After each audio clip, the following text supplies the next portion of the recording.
Kaya hindi po talaga maiwasan na hindi mapag-uusapan yan.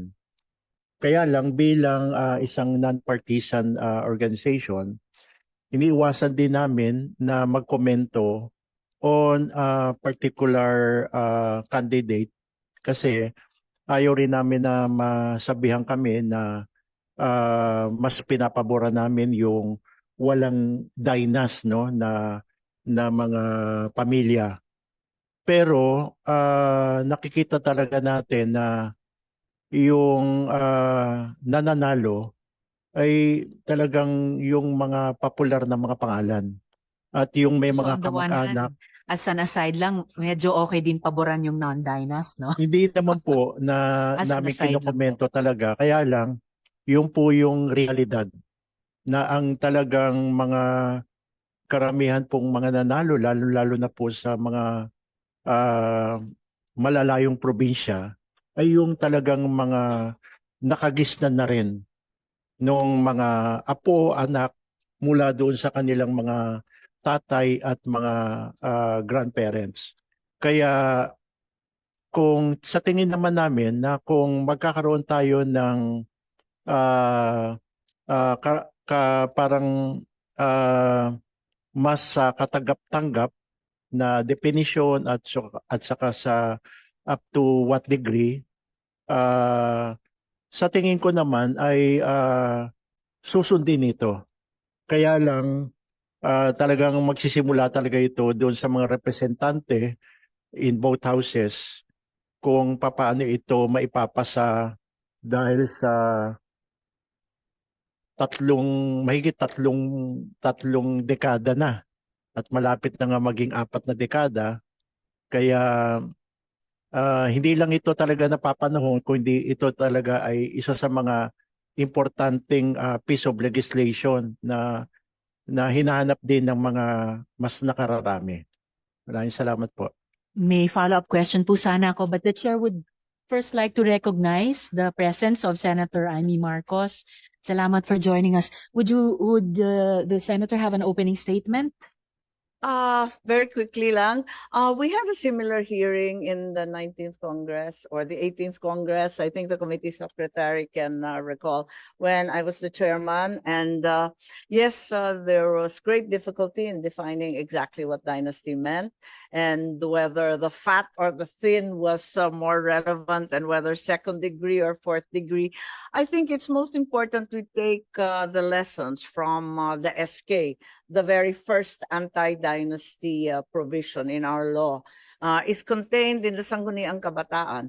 And we saw the ways by which they evade the law or avoid the issues of dynasty, so that I think it's primordial and most important to define exactly what we mean by dynasty. Kasi doon nagkakagulo, doon nagkakalusutan at doon nagkakagulo sa implementasyon. Higit sa lahat, meron na bang anti-dynasty law sa ating Kongreso rin? Palagay ko marami na. Pero ang mahirap kung mananalo ba sa botohan. Ganun ang katanungan. Maraming salamat. Yun lang po. Salamat din, Senator Amy. Well, ngayon pa lang dito sa hearing natin, tinatalakay nga natin 3 muli na anti-dynasty bills. Kina Senator Ping at Senator Erwin, kay Senator Robin at kay Senator Kiko.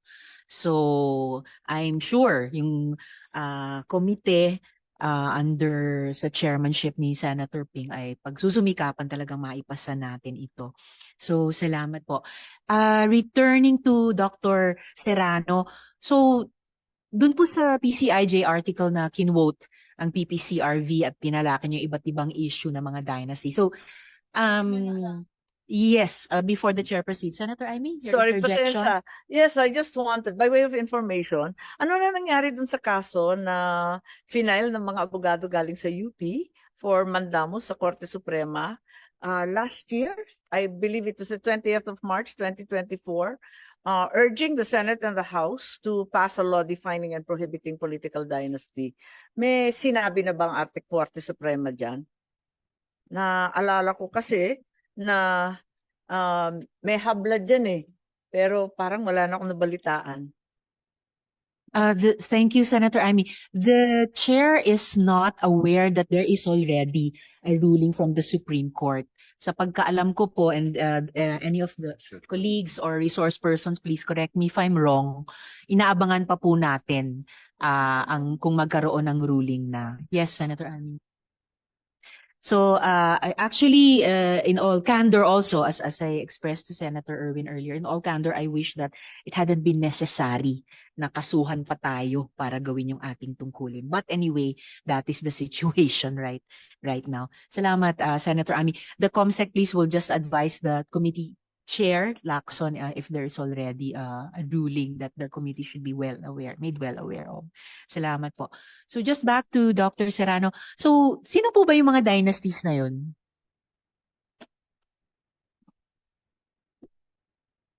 Mas marami po sa mga local na kandidato na nananalo.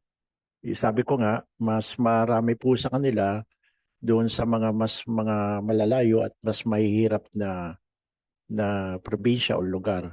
Yes, mga munisipyo. Doctor. Sasabat lang po ako. Yes, Senator Amy. Dati akong gobernador at ang bilang ko 87%. Halos 90% ng gobernador. Sunod-sunod po kami. Opo, at wala naman po kami rin sinasabi na yung mga nananalo ay hindi naman nag-perform ng maayos. In fact, kaya nga siguro sila nananalo kasi ay nabibigay rin nila yung mga tamang serbisyo sa kanilang mga nasasakupan. Pero karamihan po sa kanila talaga ay mga nasa local na posisyon. Salamat, Dr. Serrano. Of course, kung paano nananalo yung mga dynasties, malamang matatalakay din sa ating hearing. I would guess mas lalong ma-justify yung pagpasa ng maayos na anti-dynasty law sa wakas, no? Almost 4 decades after inutusan tayo ng konstitusyon. Yes, Senator De La Rosa, for your interjection. Thank you, Madam Chair.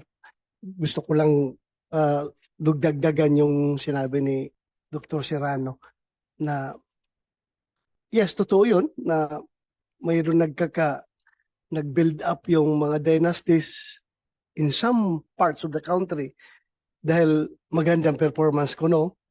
Magaling sila magtrabaho, mag-deliver ng services sa tao, kaya na-perpetuate yung apelyido nila sa power. Pero meron din namang dynasties na hindi good delivery of basic services ang rason, kundi through threat and intimidation na ginagawa, kaya sila hanggang ngayon nasa poder dahil pagtanungin mo yung mga tao, bakit sila pa rin hanggang ngayon? Meron magsabi sa iyo talaga, sir, takot kasi mga tao dito lumaban dyan dahil alam namin kung gaano yung siga na pamilya, katay ka dyan kapag lalaban ka.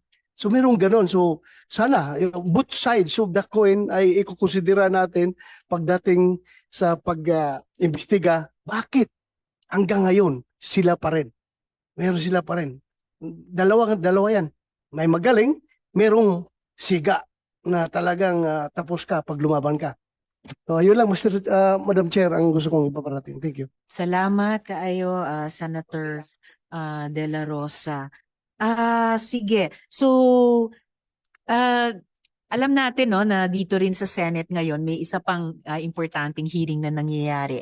And my staff actually looked at the 15 flood control projects na pinag-uusapan dun sa isang hearing at nakita po namin na lahat ng mga projects nila nagkakataon ay dun sa mga area na may fat dynasties. Hindi lang dynasty o thin dynasty, fat dynasty. So, matanong ko naman po yung NAMFREL at saka yung alright, sige. Tanungin po natin din ang NAMFREL at saka yung Lente. Sino po magsasalita for NAMFREL? Yes, sir, Mr. Alvia.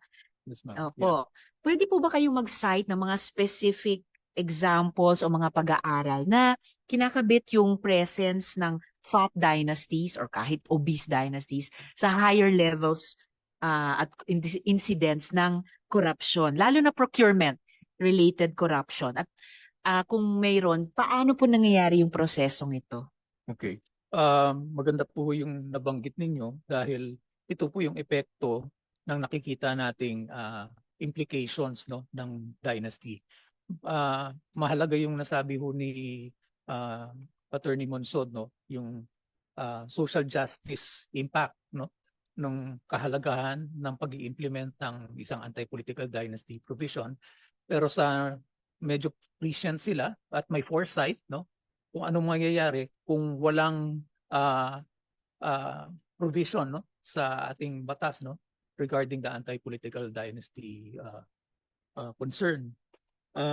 Yung implications po nito nakita natin, no, marami mga pag-aaral or research work, no, na nangyari na in-examine nga yung impact ng political dynasties. Tapos yung mga findings ito nag-indicate ng negative consequences, no, for development and governance, no. Unang-una dito yung studies na nakikita natin sa mga nakaraang dekada as early as 2000s ay nagsasabi na yung political families maintain power through strategic deployment of family members and how this concentration of power can lead to poorer development outcomes, increased criminality, and lower quality of governance, no. Yung mga studies na to ay nagko-contribute din, no, sa pananaw natin na medyo complex, no, yung issue, no. Tapos yung karamihan ng mga benepisyo nakikita natin locally, but again, overall, yung development ng bansa natin ay naapektuhan, no. Unang-una dito, no, yung siguro yung mga pag-aaral na nakita natin na siguro yung seminal studies o yung mas maagang mga pag-aaral ay yung kay Professor Mendoza, Political Dynasties and Poverty Measurement and Evidence of Linkages in the Philippines. No, ginawa niya to noong 2016. Yung pag-aaral nito explores the connection between political dynasties and poverty, finding that evidence that dynasties exacerbate poverty in provinces outside of Luzon. Yung pangalawang pag-aaral namin na nakita, pinaka-recent, no, 2022, Political Dynasties, Business and Poverty, no. Ito rin pag-aaral to ni Professor Mendoza, pero ginawa niya to nung nasa Ateneo na siya. It investigates how political dynasties influence socio-economic outcomes, particularly poverty, and it suggests that while dynasties might increase resource flows to their jurisdiction through government spending, these outcomes at the cost of overall economic development and good governance. Yung isang pag-aaral naman na nakita namin, no, gawa naman to ng Lasal, no, si Labon, no, term limits and political dynasties. Yung pag-aaral naman nito examines the effectiveness of term limits in addressing political dynasties, no. It finds that term limits alone are insufficient to curb dynastic power, and as families often find ways to circumvent through strategic deployment of family members. Kaya nakikita natin, tama ho yung sinabi ninyo, na dun sa local, no, marami talaga mga dynasties dahil it creates an environment of, I would say, political and economic capture. So sila-sila. It's an no? ecosystem. Yes, that's correct, no? Yung meron isang pag-aaral, no, gawa ito ng isang Pilipino rin pero sa SMU, sa Singapore Management University, it focuses on the impact of horizontal dynasties o sinasabi nilang fat dynasties, no? Where family members would hold multiple positions simultaneously. It also explores how these dynasties influence policy and development outcomes at the local levels, no? So makikita natin, no, maraming mga pag-aaralan, no, dun sa implications ng kasamaan ng kawalan ng political dynasties. Yung pinakahuli, yung ito kasama ko ngayon dito si Professor Hamoy, no, ginawang pag-aaral niya sa University of Asia in the Pacific, no. Bakit ambivalent, no, yung mga Pilipino sa pagtrato natin ng dynasties? Bakit alam natin na may kasamaan na dinudulot yung political dynasties, yet we still embrace them, and in fact we vote them to office, no? Bakit, no? So ito yung ambivalence, no, in dealing, no, or in facing, no, dynasties. Totoo, no, may sinasabing kanina na may mga magagandang nadudulot, no, yung mga dynasties, but yung net effect, no, ay nakakasama para sa bansa natin. Siguro yun, si Professor Hamoy later on can share, no, kung bakit ganun yung attitude natin, bakit ganun yung voting behavior towards dynasties, no? Maraming salamat po.